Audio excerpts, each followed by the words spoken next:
Olá pessoal, tudo bem com vocês? Espero que sim. No vídeo de hoje nós vamos falar sobre redação do Enem. Pois é, então pulando essa parte aí, blogueirinha, youtuber, sei lá, que foi agora, reproduzindo o que eu vejo aí nesses canais de comunicação, vamos falar sério. Vamos conversar um pouco sobre a redação do Enem, porque tem algumas pessoas que vieram me pedir ajuda mesmo no WhatsApp e tá em cima da hora já, batendo na porta o Enem. Eu sei que muitos deixam para se atualizar no último momento, outros mesmo para estudar do zero. Então vamos a algumas dicas básicas iniciais para poder ajudar vocês nessa redação que é um grande tabu para vários, né? Redação é um tabu enorme para muitos, seja no ensino médio como no ensino superior. Muitos veem muita complexidade justamente devido à abrangência que é a nossa língua portuguesa e as grandes regras, as várias regras que temos na escrita. Então vamos trazer algumas básicas mesmo, mas que eu acho que vai dar um suporte legal para vocês. Inicialmente eu não posso deixar de falar que escrita e leitura é também questão de treino. Temos que estar sempre lendo, sempre escrevendo para conseguir ter uma boa desenvoltura nesse processo, porque não adianta, esses 7 dias vai ajudar, mas não vai ser 100%, porque o que de fato vocês necessitam, além de pegar a base da escrita, é depois treinar. Tem que treinar, não tem para onde correr. Não quero desmotivar ninguém, só quero esclarecer o que já deve ser óbvio para todos, né? Então, vamos lá. Primeiro, eu quero começar a falar com vocês sobre alguns erros comuns na escrita que faz parte daquela estrutura visual. Quando eu falo estrutura visual, eu quero dizer quando você pega um texto e inicialmente você olha, não precisa nem você ler, e você já fala, esse texto não está bem estruturado, ele não está formatado corretamente, não está seguindo as regras, as normas da escrita padrão. Então, de cara, você já está perdendo ponto só da visualização na parte estética mesmo da sua escrita.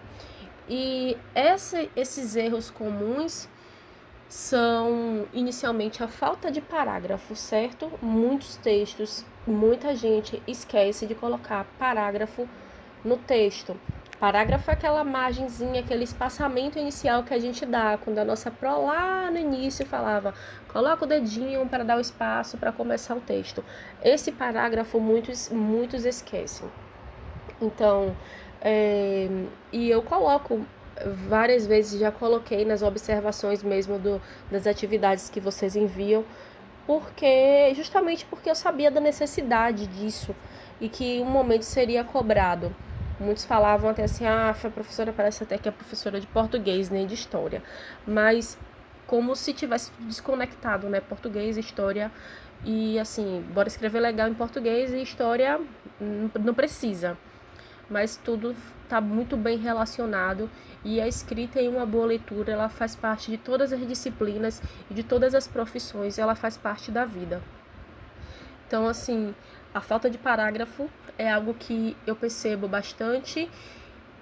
A margem não alinhada. Observe esse texto, que é um texto de uma redação do Enem, onde o participante ele não alinhou a margem, essas partezinhas alaranjadas que ele não seguiu até o final da margem, é uma falta de alinhamento que é considerado um erro grave e perde pontuação na entrega de sua redação. Então, não é apenas a questão estética só por ser, é uma regra mesmo, é um padrão da escrita que deve ser seguido. Uso incorreto de letras maiúsculas e minúsculas. Nessa próxima imagem, vocês verificam que o participante ele largou o caps lock, aí jogou geral e não diferenciou a letra maiúscula da minúscula, ficou só letra maiúscula. Pode ser modinha, pode ser assim, uma forma de vocês personalizarem a sua forma de escrever, mas quando você vai para uma seleção oficial, isso é um erro. Do mesmo modo, é quando vocês não trazem a diferença, não, quando vocês estão escrevendo e usa de forma incorreta. Você sabe que no início você vai escrever letras maiúsculas, enfim, para determinadas palavras você usa letras maiúsculas, mas no meio das palavras as letras são minúsculas. E vocês personalizam uma letra S, por exemplo, maiúscula para qualquer tipo, para todos os momentos. Então, quando vocês fazem isso no momento da escrita de uma redação, isso não é considerado, eles não vão visualizar isso como uma personalização de sua escrita, e sim como erro. Outro ponto que eu acho interessante a gente estar aqui pensando são os erros gramaticais.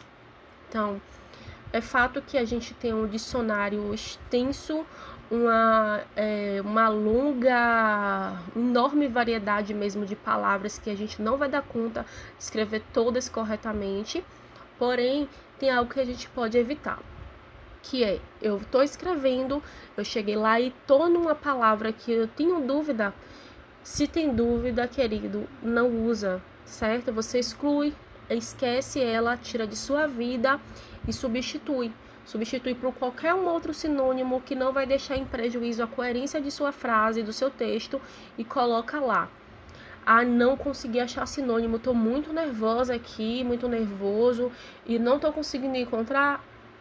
Esquece aquela frase, segue sua vida, porque é mais vantagem você substituir por uma outra frase, por uma outra palavra sem perder sentido, do que você colocar uma palavra que você está na dúvida e ela posteriormente está errada. Acontece muito, porque como eu falei, escrita é treino. Às vezes você está escrevendo aquela famosa palavrinha talvez e começa a pensar, é com S ou é com Z? Se tá na dúvida, não escreve, certo? Isso acontece muito, às vezes acho que é tão comum, eu vejo tanto a escrita errada de talvez nas atividades, que por osmose você começa a estar aprendendo o errado, porque o certo já está menos utilizado. E eu mesmo já parei, já escrevi. Eu falei, olhei assim, tem uma coisa errada nessa palavra. Eu fui pesquisar quando eu vi o S. Porque a gente já viu tanto a escrita dela incorreta que a gente acaba utilizando também. Então, a questão do sinônimo ela é importante não apenas para substituir palavras que você está com dúvida na hora da escrita, está com dúvida na grafia, como também para evitar repetições de palavras, porque quando você começa a repetir palavras no seu texto, você está tendo um problema de coesão, e esse problema de coesão também diminui sua pontuação na sua redação. Então, corre lá para pesquisar aquelas palavras que vocês gostam muito de utilizar.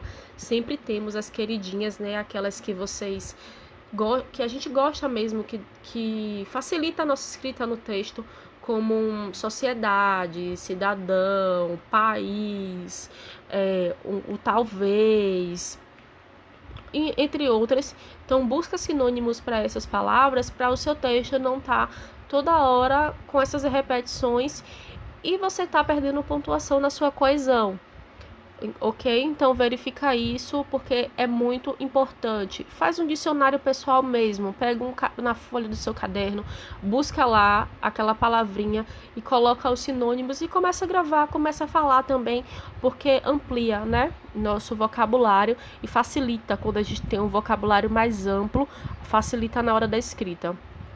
E por último, pular linhas no texto. Gente, não pula linha em texto, certo? Eu já vi isso muito nas atividades, quando eu peço uma redação, um texto, estudantes que estão pulando linha. Em texto, não pula linha de forma alguma, exceto quando é do título para início da redação, sendo que no Enem não há necessidade, porque já tem uma formatação da própria página para que não precise estar pulando essa linha. Então, vamos prestar atenção nesses detalhes. São um pouco simples, óbvios, mas tem muita gente que ainda não está ligada com essas questões, para que esses mínimos probleminhas não se tornem depois prejudiciais na hora da escrita da redação de vocês, ok? Então, vou dividir esses vídeos em algumas partes, porque às vezes eu falo demais, como muitos já sabem, e daí vai ficar muito longo, mas, gente, não deixa de assistir o próximo vídeo, para depois vocês não saírem daqui falando, eu não consegui aprender nada, sendo que você não assistiu o final. Vá até o final. Quem chegar no final tem uma dica bônus, certo? Para vocês. Vão lá. Tchau, até a próxima. Beijo.